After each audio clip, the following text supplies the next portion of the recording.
Bem-vindos à aula de número 1. Agora sim, nós vamos dar início à aula sobre a polis como necessidade natural do homem. Pergunta inevitável: o que é o homem? Se essa pergunta estiver mal respondida, todo o edifício político desaba, ainda que demore. Toda política ela repousa sobre uma antropologia, mesmo quando finge neutralidade. A questão não é se existe uma ideia de homem por trás de cada regime. A questão é se essa ideia ela é verdadeira. Existe uma fantasia moderna muito elegante: o homem isolado, um indivíduo autossuficiente que decide entrar em uma sociedade por conveniência. Ele vive sozinho, ele calcula os custos, ele avalia os riscos, ele escolhe cooperar. Essa imagem é intelectualmente sedutora, mas antropologicamente falsa. Não existe homem antes da comunidade. O que existe? Criança. Existe dependência. Existe uma linguagem recebida. Existe formação moral herdada. O ser humano ele não nasce pronto, ele nasce inacabado. E só se torna plenamente humano dentro de uma estrutura comunitária que o forma. Ou seja, imaginar o homem antes da polis é um erro de arquitetura. A verdade clássica é muito mais simples e também muito mais exigente. A polis não é um acordo, é um ambiente vital. Assim como o peixe, ele não escolhe a água, o homem também não escolhe inicialmente a sua polis. Ele já está nela. A política ela não é um hobby, não é uma profissão opcional, não é um interesse secundário, é dimensão inevitável da vida humana. Então, quando alguém diz, eu não gosto de política, o que na realidade essa pessoa está querendo dizer é, eu prefiro que os outros decidam por mim. A política ela nunca ela é opcional. A única escolha real é como você se posiciona dentro dela. Então, aquela famosa afirmação de Aristóteles de que o homem é um animal político, ela é frequentemente mal compreendida. Ela não significa que todo homem deve ser político profissional. Significa que o homem só se realiza plenamente dentro da sua natureza, dentro de uma ordem comunitária orientada pelo Logos.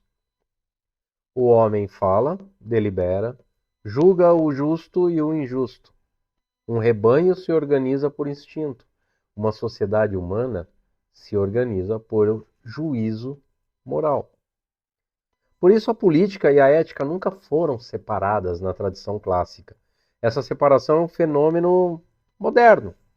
Aristóteles descreve essa polis como um crescimento orgânico, a família, a aldeia e depois a polis.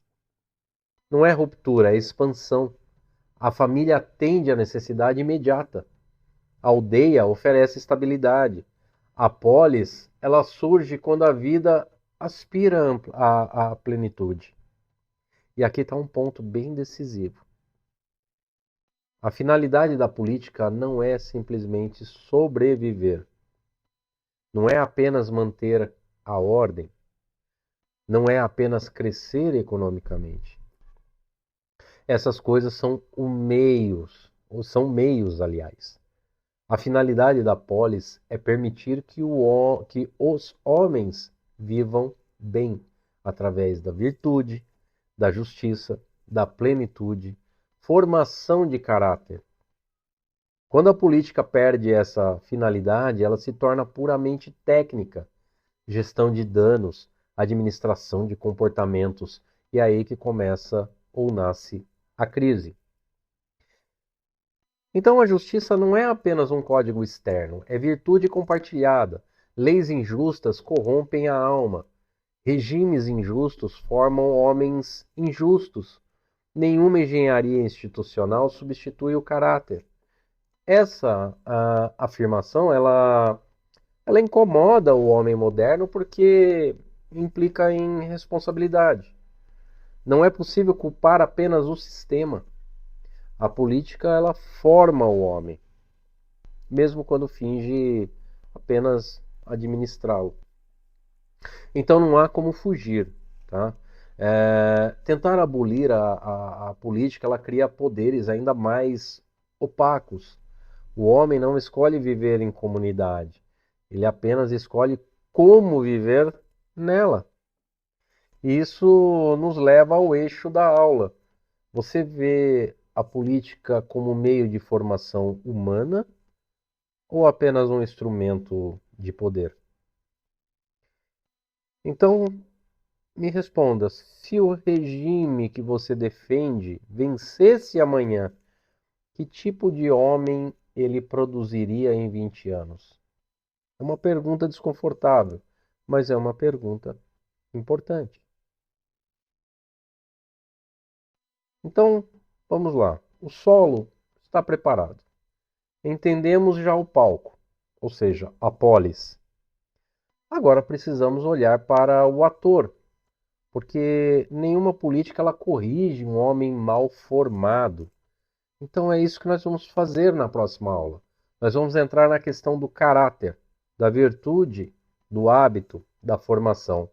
Porque antes de discutir o poder, é preciso a gente discutir quem exerce esse poder. Então a polis ela não é uma invenção arbitrária, ela nasce da própria estrutura do ser humano.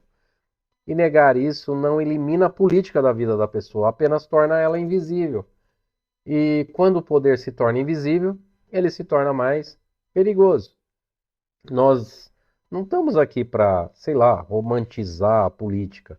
Nós estamos aqui para entendê-la, para estabelecer limites, porque o homem ele não escolhe viver na polis, mas ele escolhe se será moldado por ela inconscientemente ou se ele vai participar dela com consciência. E essa diferença é o que separa o cidadão do instrumento. Até a próxima aula. Nos vemos na aula de número 2. Até lá!